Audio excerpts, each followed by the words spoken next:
gördük. Hoş bulduk. Hoş bulduk. Allah razı olsun. Sağ olasınız. Buyur. Hoş geldin. Dolayıdır yani. Evet, Şiim. Burada bir değişikliğe uğradı. Önce birileri Şii'de falan. Yekün yani ha. Öyle yekün 300 bin olmaz.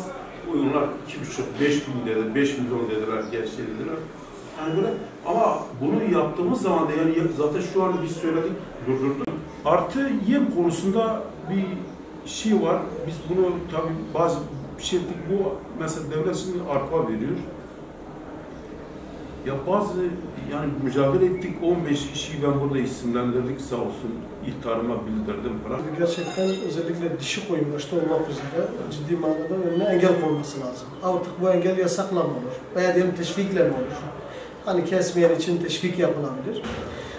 Bu olursa üretimi durdurmamış oluruz. Tabii. Bunun yanında biraz önce sizin de bahsettiğiniz gibi gerçekten kendi yerinde besleyen, besicilikle uğraşan, bu manada gerçekten hizmet eden, hizmet amaçlı çalışan insanların da olduğunu ama maalesef biraz önce bahsettiğiniz gibi hiçbir sanal şeyi olmayan ama gel gör ki bir şekliyle sağdan soldan teşviklerden fayda alan. Evet. Bazen şunu söylüyoruz, biraz biz toplum olarak kendimizi de düzeltmemiz lazım.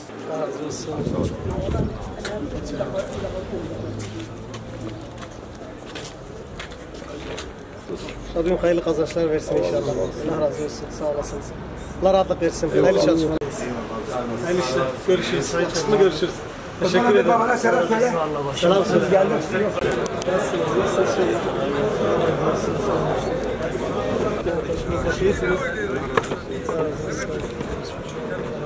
Nasılsınız?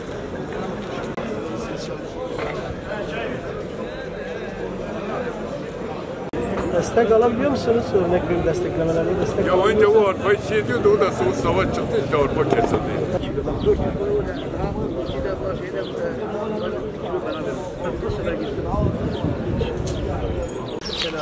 Mecbur narlığı lazım ben yani. Merhaba.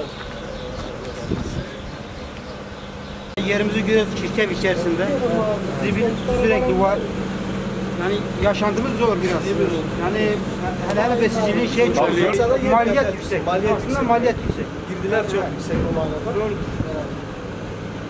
Yani sizin hayat şartlarınız zor. Ama hayat şartlarımız işte bizim içerisinde yaşıyoruz. Evet. Ama maalesef bazıları görmemezlikten geliyor. Emekler boşa gidiyor yani. Alt seviyede. Şu anda bizim yetkililerimiz yani buna herhangi bir önüm vermiyor. Gıda özellikle stratejik bir durumdur.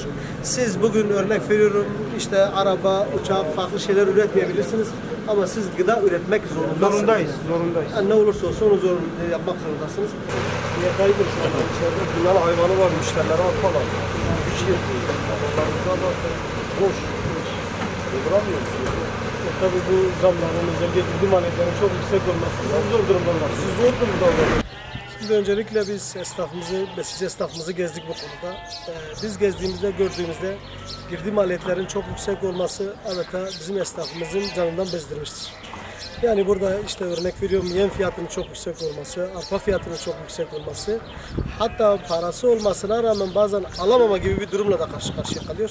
Ondan dolayı biraz önceki bir esnafımızla konuştuğumuzda dünya kadar içeride malımız var ama gel gör ki şu anda biz yem bulamıyoruz ve yem sıkıntısı da çekiyoruz. Fiyatlar da her gün artıyor. Yani 2 günde bir, 3 günde bir ciddi manada bir fiyat artışı var. Biz sürekli şunu söylüyoruz. Besicilik ile gerçekten tarım bu konuda stratejik bir öneme sahiptir.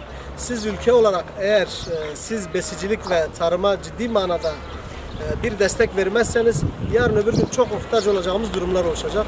Ondan dolayı yetkililerde burada özellikle sesleniyoruz.